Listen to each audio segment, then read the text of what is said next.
প্রতিবেশী ভারতকে নিয়ে বাংলাদেশে দীর্ঘদিন ধরে একটা কথা চালু আছে।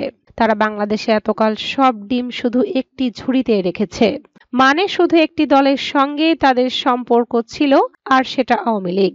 বাংলাদেশের অপর প্রধান রাজনৈতিক শক্তি বিএনপিকে নিয়ে ভারতের যে কোনো কারণেই হোক একটা যে সমস্যা ছিল, সে কথাও সুবিদিত। দিল্লির নেতা মন্ত্রী কূটনীতিকরা অবশ্য যুক্তি দেন, অতীতে বিএনপির শাসনামলের অভিজ্ঞতা ভারতের জন্য তেমন ভালো ছিল না। দুপক্ষের মধ্যে আস্থা বা ভরসার সম্পর্ক সেভাবে গড়ে ওঠেনি। আবার উল্টো দিকে বিএনপির পাল্টা বক্তব্য, তারা বাংলাদেশে নতজানু পররাষ্ট্রনীতির বিরোধী, যে কোনো দ্বিপাক্ষিক সম্পর্ককে সমান মর্যাদার ভিত্তিতে দেখতে চায়। তাই বলে তাদের ভারত বিরোধী বলে চিহ্নিত করার কোনো যুক্তি নেই। 2014 সালে যখন নরেন্দ্র মোদীর নেতৃত্বে বিজেপি প্রথমবারের মতো ভারতের ক্ষমতায় আসে, বিএনপির তরফে সম্পর্কের এই শীতলতা দূর করার একটা সক্রিয় উদ্যোগ লক্ষ্য করা গিয়েছিল। সম্ভবত বিএনপির ধারণা ছিল কংগ্রেসের সঙ্গে আওয়ামী লীগের প্রায় ঐতিহাসিক একটা সুসম্পর্ক রয়েছে। তাদের শাসনের অবসানের পর দক্ষিণপন্থী বিজেপির সঙ্গে বিএনপির মধ্যে একটা নতুন সমীকরণের সূচনা হতে পারে। প্রাথমিকভাবে তাতে দিল্লির দিক থেকে কিছুটা ইতিবাচক সাড়া মিললেও শেষ পর্যন্ত সেই সম্পর্ক সেভাবে গড়ে ওঠেনি।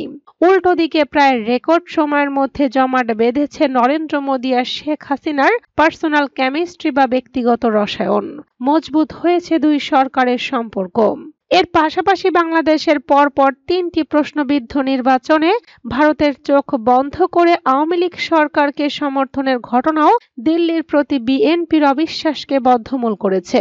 কিন্তু 2024-এর 5 আগস্ট বাংলাদেশে যে নাটকীয় পট পরিবর্তন ঘটে গেছে, সেই ঘটনা প্রবাহ বিএনপির সঙ্গে ভারতের সম্পর্কে একটা বাঁক বদলের অবকাশ তৈরি করেছে। দিল্লির পর্যবেক্ষকরা মনে করছেন, ভারতের বিশেষ কয়েকটি দাবি বা প্রয়োজনে যদি বিএনপি ইতিবাচক সাড়া দেয়, তাহলে ভারতের দিক থেকেও বন্ধুত্ব সহযোগিতার হাত বাড়াতে কোনো অসুবিধা থাকার কারণ নেই। কারণ আওয়ামী লীগের চট করে রাজনৈতিক কামব্যাকের কোনো লক্ষণ দেখা যাচ্ছে না, এবং বাংলাদেশের পরবর্তী নির্বাচনে বিএনপির ভালো ফল করার যথেষ্ট সম্ভাবনা আছে। তাই খালেদা জিয়ার দলই যে ভারতের জন্য এই মুহূর্তে সেরা বাজি এবং সম্ভবত একমাত্র বাজি, সেটাও তারা কেউ কেউ মনে করিয়ে দিচ্ছেন। ঢাকায় নিযুক্ত ভারতের সাবেক হাই কমিশনার রিভা গাঙ্গুলি দাস অবশ্য জোর দিয়ে বলেছেন, বিএনপির সঙ্গে ভারতের এতকাল কোনো যোগাযোগ ছিল না, এই কথাটা মোটেও ঠিক নয়। দেখুন, এটা একটা ভুল ধারণা। এই ধারণাটা তৈরি হওয়ার কারণ আওয়ামী লীগ একটা খুব লম্বা সময় ধরে ক্ষমতায় ছিল। তো এই পুরো সময়টা আমরা খুব স্বাভাবিকভাবেই গভর্নমেন্ট টু গভর্নমেন্ট লেভেলে তো আওয়ামী লীগের সঙ্গে ডিল করব, তাই না? তার মানে এই না যে অন্য কোনো পলিটিক্যাল পার্টির সঙ্গে আমরা ডিল করতাম না বা কোনো এনগেজমেন্ট ছিল না, বরং ভালোই ছিল। তিনি বলেন, আমি নিজে হাই কমিশনার হিসেবে অনেকবার বিএনপি নেতাদের সঙ্গে দেখা করেছি। বহুবার তাদের বলেছি যে আপনারা ক্ল্যারিফাই করুন। এরকম কনভারসেশন আমাদের অনেক হয়েছে। এছাড়া সেখানকার তরুণ পার্লামেন্টারিয়ানদের যে ডেলিগেশন ভারতে আসতো, তাতে বিরোধী দল ও বিএনপি এমপিরা সব সময় থাকতেন। কাজে এটা বলা ভুল আমরা ওদের সঙ্গে কথাই বলতাম না বা কোনো এঙ্গেজমেন্ট ছিল না। তবে বিএনপির সঙ্গে ভারতের যে ঠিক আস্থার সম্পর্ক গড়ে ওঠেনি, এ কথাটা দুদেশের সকলেই জানেন ও মানেন। বিজেপির সিনিয়র নেতা পার্লামেন্টারিয়ান শ্রমিক ভট্টাচার্য বলেন, আমরা চাই বাংলাদেশে একটা সুষ্ঠু গণতান্ত্রিক ব্যবস্থা ফিরে আসুক, বাংলাদেশে অবাধ ও শান্তিপূর্ণ নির্বাচন হোক। মানুষ যাকে চাইবে সেই দেশে আমরা তাকে বেছে নেব, কিন্তু মৌলবাদ থেকে সরতে হবে।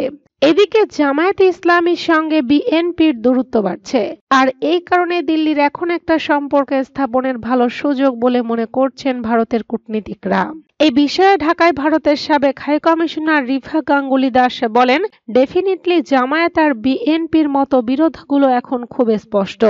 ওনাদের একজন বড় নেতা এটাও বলেছেন যে কোনো অ্যালায়েন্স হওয়া সম্ভব না। আমি নিশ্চিত এই ডেভেলপমেন্টগুলো ভারত সরকার নিজেদের তরফ থেকে খুব সতর্কতার সঙ্গে দেখছে এবং অ্যাসেস করছে। জামায়াতের ইসলামের ব্যাপারে বিজেপির এমপি শ্রমিক ভট্টাচার্য বলেন, আমরা স্পষ্টতই জামায়াতের চিন্তা ভাবনা তালেবানাইজেশনের কনসেপ্টের ঘোরতর নিন্দা করি। এটার বিরোধিতা আমরা করছি এবং করেও যাব। তিনি আরো বলেন, ভারতের কর্মকর্তা ও নীতি নির্ধারকরা এখন একান্ত আলোচনায় পরিষ্কার বলেছেন, আগামী দিনে বিএনপির সঙ্গে তাদের যে কোনো সম্পর্কের ক্ষেত্রে অন্যতম প্রধান শর্ত হতে হবে জামায়াতের প্রত্যক্ষ ও পরোক্ষ সঙ্গ তাদের ত্যাগ করতেই হবে। অন্যদিকে বিএনপি ও ভারতের মধ্যকার সম্পর্কের ক্ষেত্রে সম্ভবত সবচেয়ে বড় অস্বস্তির জায়গাটা হলো 2001 থেকে 2006 অবধি খালেদা জিয়ার নেতৃত্বে 4 দলীয় জোট সরকারের শাসনামলের বিভিন্ন ঘটনা।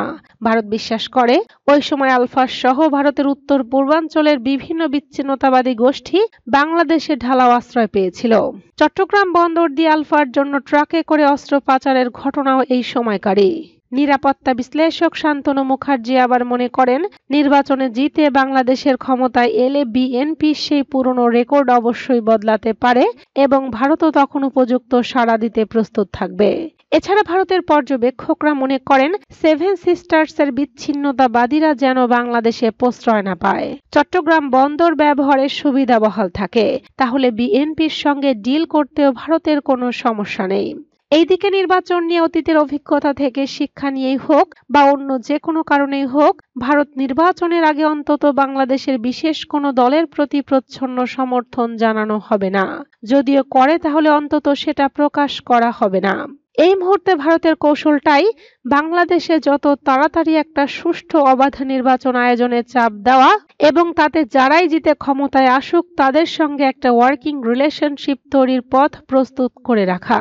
বিজেপির রাজ্যসভা এমপি শ্রমিক ভট্টাচার্য বলেন, আওয়ামী লীগ যখন ক্ষমতায় ছিল তখন স্বাভাবিকভাবেই ভারতের সঙ্গে সম্পর্ক তার বেশি থাকবে। এটাই কাঙ্ক্ষিত ও এটা হয় স্বাভাবিক।